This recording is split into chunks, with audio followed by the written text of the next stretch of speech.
Hey guys and girls, welcome back to Sin's Gaming Channel, and welcome back to, well, welcome to my first and hopefully one of several video guides about Rock Trader. In this video I'm just gonna make a short video, a short guide for beginners and less beginners, I guess, about how to level up your character. Now, this is not a guide on a point-per-point basis. No, it's not a build guide or anything. Just explains the different parts of your character or characters that you can level up and upgrade through skill points, talents, and characteristics, and what they imply. So the first thing that's very important is, now you wonder why I choose the archetype here, because I reset all my characters to 0 by using a mod, but in the base game you will start like this with the first skill level 1 here, now level 0 here, guys. So I think we'll start here with this one. Anyway, doesn't matter. So the first thing you have to ask yourself is, what do you want that specific character to be? So for example, I want to take Abelard because it's a nice character to base yourself on, to get your way around how to skill up and everything, because he's pretty much predetermined to be a tank, just because that's his role. He's my bodyguard, he's my protector, whatever you want to call it. So you want to go mainly for toughness, because the characteristics. You want to go for toughness because it makes him more resistant to the environment, disease, physical elements or whatever. It gives him more wounds, so that's always good. Then you want weapon skill on secondary, because weapon skill will make him better at fighting with his melee weapon, of course. And that's pretty much it for him. The others are not that important. The others are not very important for him. But that aside, now let's just quickly explain what the characteristics are. Like I said, for him, toughness, weapon skill, maybe strength if you don't have anything else to do. But their characteristics are skills that will directly increase or decrease, certain stats, like how hard you hit, how often you hit, how much you evade, how much you can parry, dodge, hit, whatever. Those those characteristics will help in that regard. Give more life, give more speed, give more force, strength, make you better shooting, make you better at hitting with a melee weapon. Basic RPG skills, if you want, that everybody knows. It's the same in action RPGs, whatever. They're sometimes named differently, but for example, just take a basic an action RPG like Diablo. You have strength, you have dexterity, agility, dexterity, the same, interchangeable. And you have toughness or health, and so on. So this is really the basic characteristics that you're gonna raise to make character do certain things better. Then down here you have the skills, which don't show here. All these are skills. There we go, skills. All these are skills. Now 99% of these skills here have no impact on combat. Meaning, or actually none of these have impact on combat per se. Some skills like Medicae will have an influence how much you can heal, but that's, well, it's not really combat. You won't hit anything harder.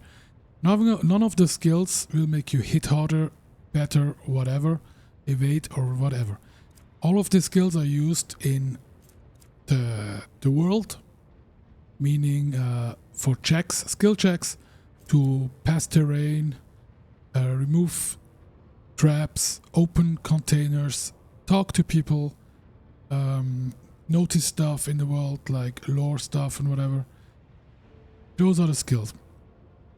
And here it's very important to notice that all the skills are not shared between your characters, not per se, but it only takes in account the highest skill of your entire party.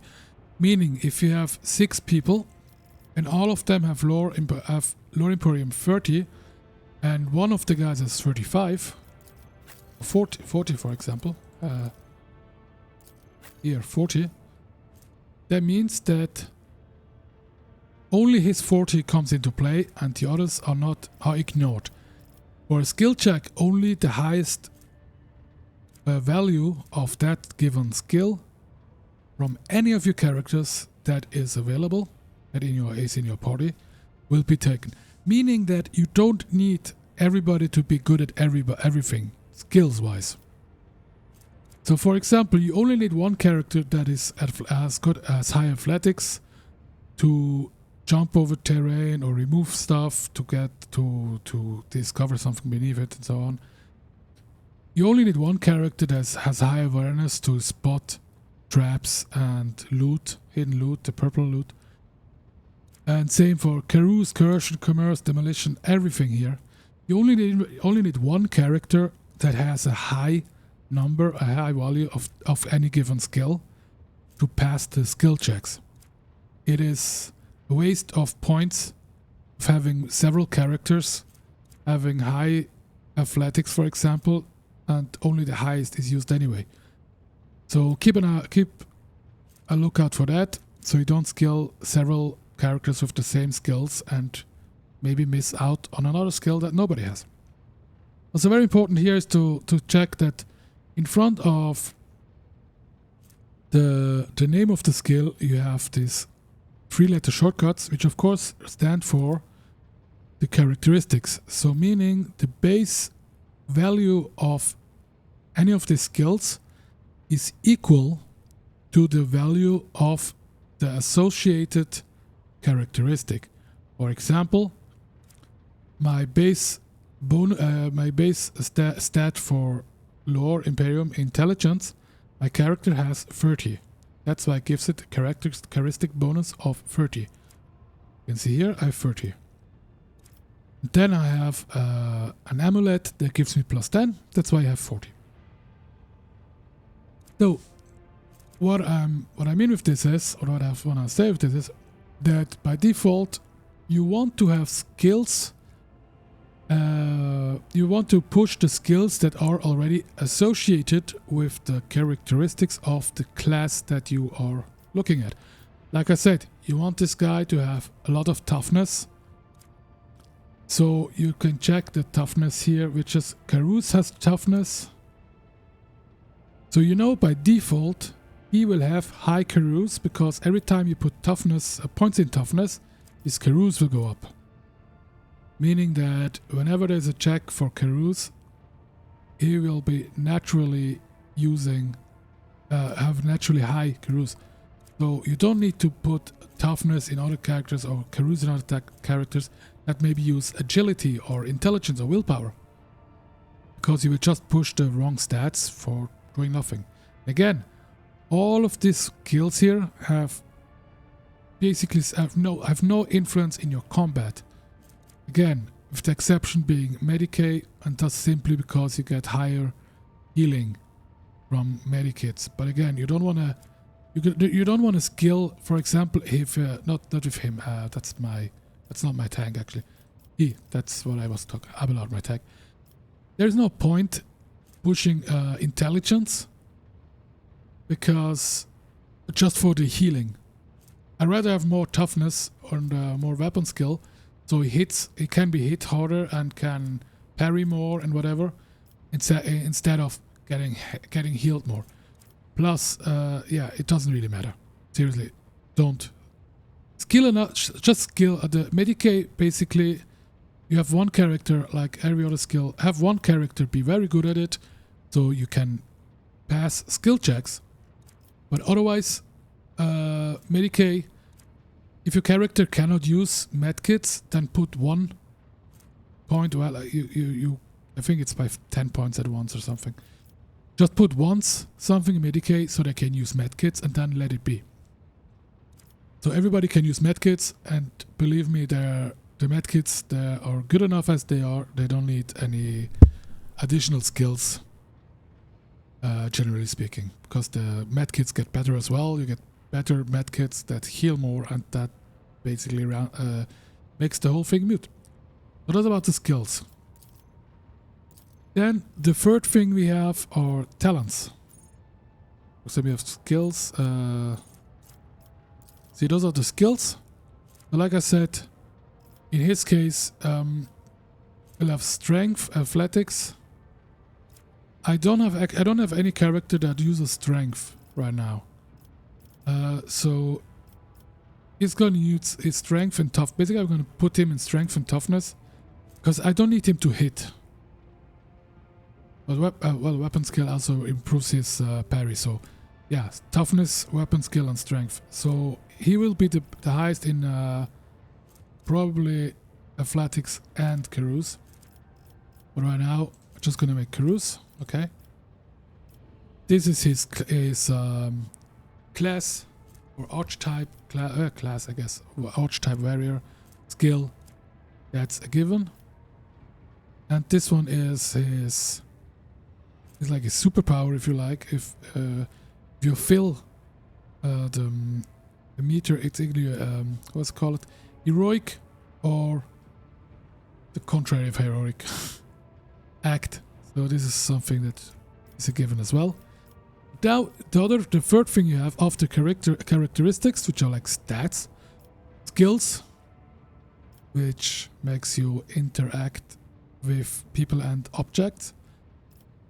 And then you have the talents. Talents are basically, and that's the one that probably most get a bit of a headache, because there are so many to choose from. Depending on the archetype you have, there are even more than this, so or it's getting more for the advance. But it really doesn't have to. It really is not that complicated. Again, like I said, the important thing is that you know what you want your character to be. And then go from there. For example, like I said, Abelard, I want him to be my tank. I don't need him to kill stuff. I just need him to get the attention of the enemy, get close to the enemy, and bind enemies to him. So I want enemies on him. And so the most important thing is that he doesn't die. Meaning I want him to be tough, parry a lot, and even dodge to a certain degree. But basically parry and reflect. Dodge is less important because he gets certain skills that will help with that. Certain talents, I mean. So we're going to look at this just for him. So for example, now let's see what these are the recommended skills, the talents, but do not look too much on those. You can, a couple of those are like most given to take. You have to take like for a certain type you want, like a second for a tank. For example, thick skin for a tank is almost a given. It gives damage deflection. That means every time he gets attacked, it deflects 1 damage. So if he gets hit and the final damage is 10, he will only take 9. And it really adds up, especially because, and on top of that, it gives 25% total parry, depending on the armor. So, for example, I have currently 31 armor. Okay, so with 6 skin, I get 25% of those 30% means that's 7.5. 7 plus 5%, so this goes up to 38.5. That's a lot. Gonna take thick skin, okay. Then next. And then you want to have him parry a lot. You don't want him to get another thing that's, for example, that's very important for him.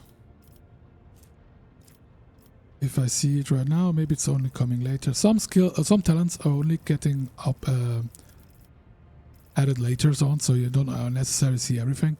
But just look at the talent and see what it does, and then ask yourself the question: is this something that I need for him?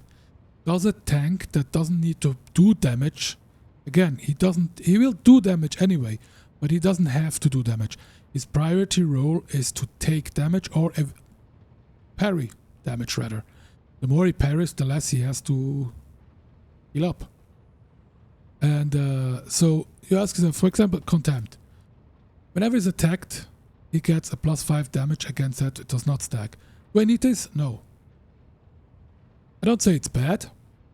Maybe for somebody who makes a build around with this, that's good, that's nice. But for my purpose, I don't need it. Enrage. If he has less than 50% wounds, again, formula plus critical chance. I don't need this. I don't need him to do critical hit chance because he will have a one-handed sword. He doesn't make much damage from base stat already, so I don't need him to make critical strikes with a weapon that does not do any damage. The same with this one. For example, this one here. It looks nice on paper, but when you look that he can get 5 temporary wounds. That's not much. So and he has to be attacked. I mean, first of all, it's only it's after 5 attacks, so the fight is probably already halfway over, maybe. And you can only get 5 temporary wounds. He has 40 wounds now. Once I'm upgraded, everything will have a lot more already. So this does not sound good to me. For me, it's not good. Desolation. Again. Deals an additional 3 damage to enemies that have... See it, for example, this here. This is based on agility. It doesn't say here what it's based on, but here does it say it's agility, the agility bonus basically. Meaning, whenever it says... That's I guess that's a good point to put that. Whenever it says in a formula bonus, like for here, toughness bonus, TGH bonus, very confusing stat if you don't know what it is. And once you know what it is, it's like, why not just put it like this? But there we go. Bonus simply means 10% of the stat. It's not whatever bonus you get additional to the base or whatever. No. If you have 50 toughness, then you get 10%. That makes 5. So the formula would be 5 plus 5 plus 3 from agility. So it makes 5 plus 5 is actually 5 plus 3. So 13% critical chance. That's all there is to it. But so yeah, you get 13% critical hit chance, but again, if you don't do much damage on base, there's no point to it. It is good if you're a damage dealer who does get hit and loses life. So then the next time he hits, he really hits. Good. Anyway, this is how the formula works. Sometimes it shows it, sometimes it doesn't show it. Here, like I said, it does damage based on your agility. So I would have to stack agility to get anything good out of it, but again, not an agility character. Then what we have? Living Shield. This one is useful as a tank because it every time for every enemy that is adjacent to you, to your character, then every enemy that is targeting him gets a 10% penalty to the hit chance with range attacks. So meaning, like I said before, I don't need dodge because of exactly this skill. Meaning that if I go put him in front of 1, 2, 3 enemies, who will then stay next to him, anybody who shoots at him will get a minus 10, 20, 30% penalty to hit chance. So if someone has a 50% hit chance, he will only have 20% hit chance. And to that you still get the dodge. So basically, if you're surrounded by enemies who cannot hit you because you parry everything, you also become untouchable by ranged attacks. So this one, absolutely great. It includes area attacks.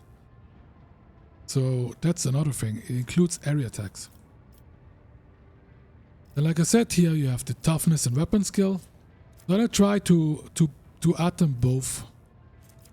Get them both up, because weapon skill allows you not only to hit better, but it also allows you to parry better. It's in all forms of close combat. It increases the parry and reduces enemy parry and dodge chance against melee attacks. So you hit more often and get hit less often. And it also gives critical hit, which is always nice as a free plus. Then here we have this is the first one that we got anyway. Now here again we have different abilities. Abilities are unlike talents. Talents are passive. It means that are either triggered by something or are always active. You don't have to click on anything, they're just there. And this one are the abilities. That means they will get in your bar, in your action bar, and you have to use them in order to activate them. So again, he is a tank. And tanks need to taunt. This one is good as well, but first you want to taunt. Again, because you want people to get, you bind to you, they get in melee range and then stay in melee range. You don't want them to run by or whatever. You want them at your in your melee range, so you get the bonus from the skill levels, from the living shield, for example, and they can't attack anything else. So taunting scream, very nice. The others are more for damage dealers or assassins, whatever you want to call it, whatever you want. So taunting scream to taunt enemies. Here again we have Carouse and Athletics. Now again we're gonna put we want to push Carouse and Athletics in equal manners, because he's the one that really has to do those two in skill check. By the way, on this side it's very important that you always look. These are the values of any given skill that other characters in your party have. So you know which ones you need to push and which you don't. For example, I see here Sigmund has 50 in Carouse. So now that maybe, depending on how I skill Sigmund, that's my main character, maybe don't need Carouse here, but I will, but just in case. For example, Coercion, I can see that Cassia has 40, or Demolition, Argenta is already 50 as a base value because she has 50 agility. Now I don't need Demolition because Argenta will be my main trap disarmer. And so, anyway, go with Athletics for here. Again, with the weapon skill or toughness, I'm gonna put more in weapon skill. And now we come, as you can see now, we have more talents to choose from. Every time you move up, you get more talents. Wait.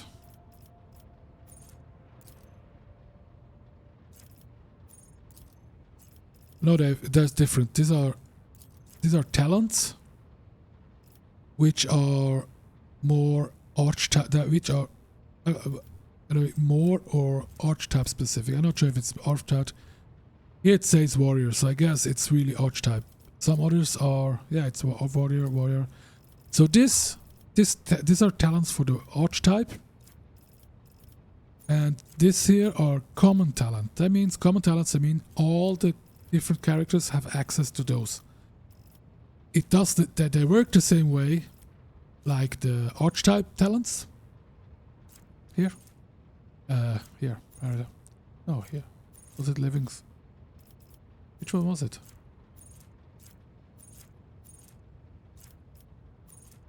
I don't know. But these are the more general talents. Again, they basically improve or give you access to certain things. For example, if you can't use a weapon, that's because you don't have the base. I think it's just the proficiency. Yes, you need the proficiency of a weapon type to use it. For example, he by default he has melter weapon proficiency. He can use melter guns, multi-melter and such guns. He doesn't have this. He can't use plasma weapons. He can't use bolter weapons. He can't use flame weapons. This one is limited by strength. This is limited by level. Let's see what else he can use. That's all he can use. I'm missing something.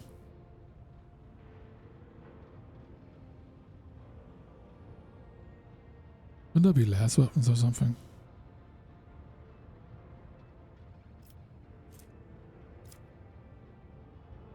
Oh, I guess, yeah.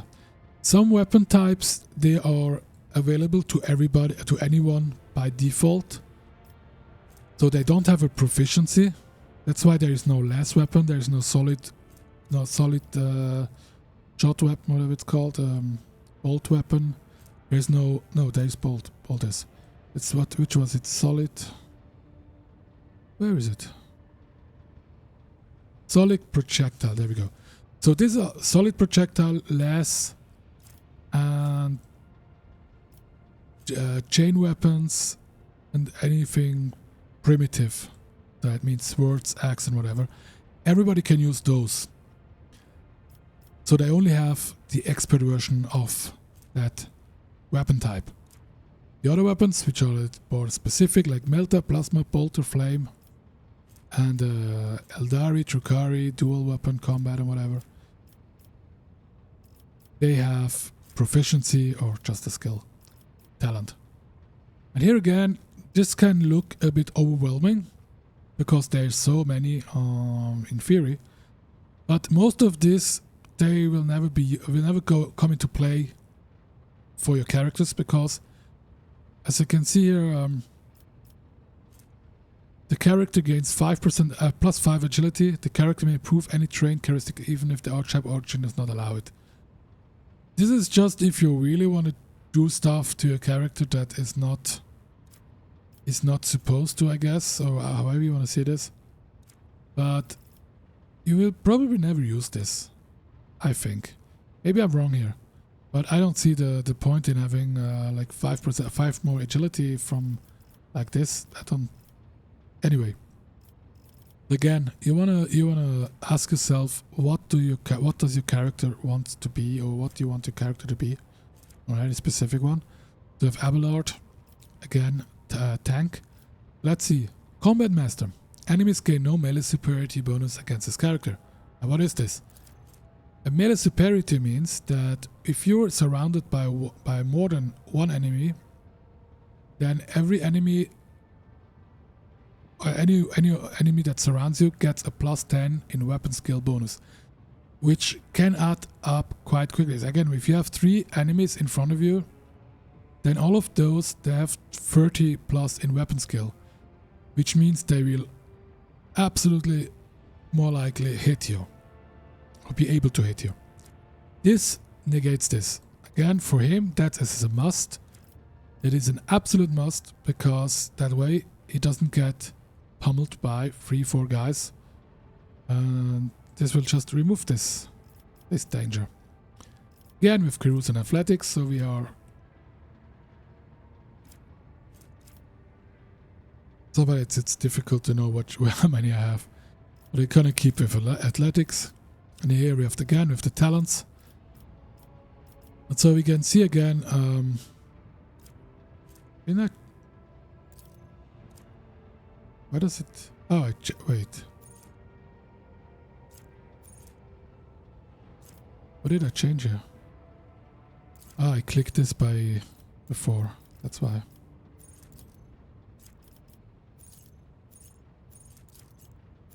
Talent. So, for example, you can have ramming speed, so you can charge further. Defensive maneuvers. So, whenever you take damage, he gets a stack. But again, it sounds good in theory, but then you look at the how is it for at the formula works, and you see again it works based on agility. So, meaning I will only get 3. That means 5 plus 2 times 3, that's 6. 5 plus 6, 11. 11% dodge. Not sure if that's worth it. Because you need to get hit in order to get it. You know what I mean? So there are probably better talents to take.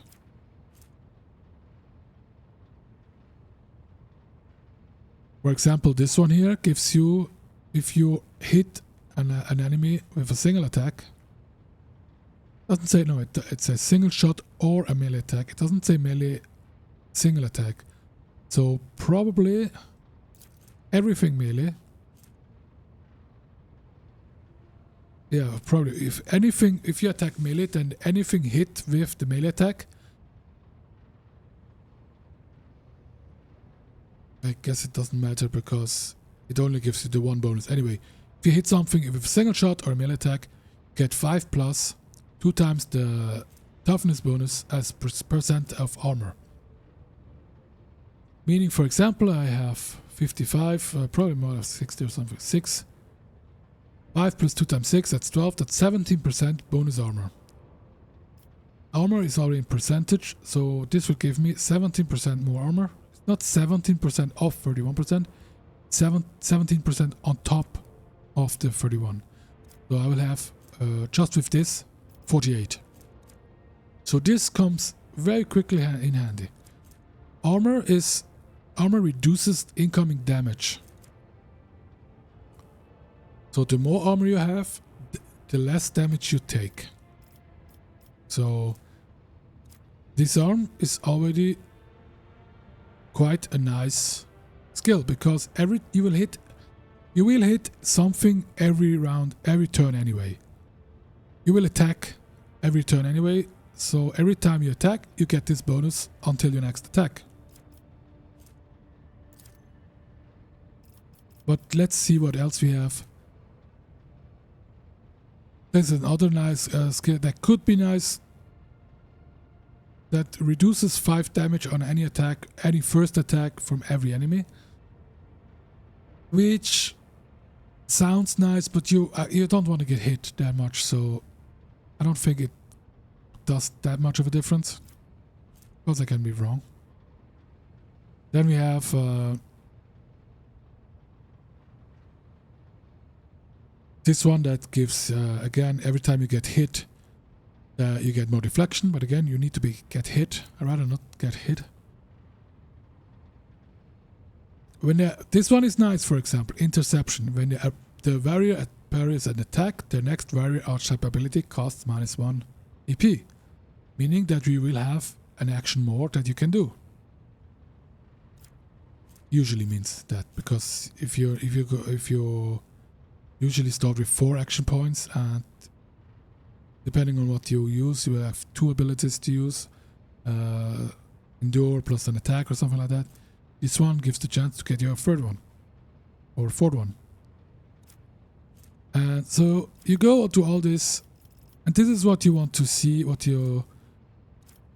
This is how you really form your character. And I'm just going to stop here because it's going to be too long otherwise already. This is just the main idea. The idea is not to make the best in slot meta character that you copy pasted from a build on the internet. Build characters around the vision you have, what you want it to be, and then choose the talents and the characteristics that support that choice. And the skills, look at it from a separate point of view. Look at just the skills. Try to get every skill at least on one character high. So whenever you have a skill check in the world or in dialogue, you have at least one character that is apt at that given skill. So with that being said, if you have any questions, let me know. If you have any corrections of what I've said, let me know as well. I do not pretend to be all-knowing or whatever. That's just my personal experience I base this on. And yeah, thanks for watching, and please leave a like. Again, comment, and if you haven't, subscribe. Thank you very much, and see you back next time.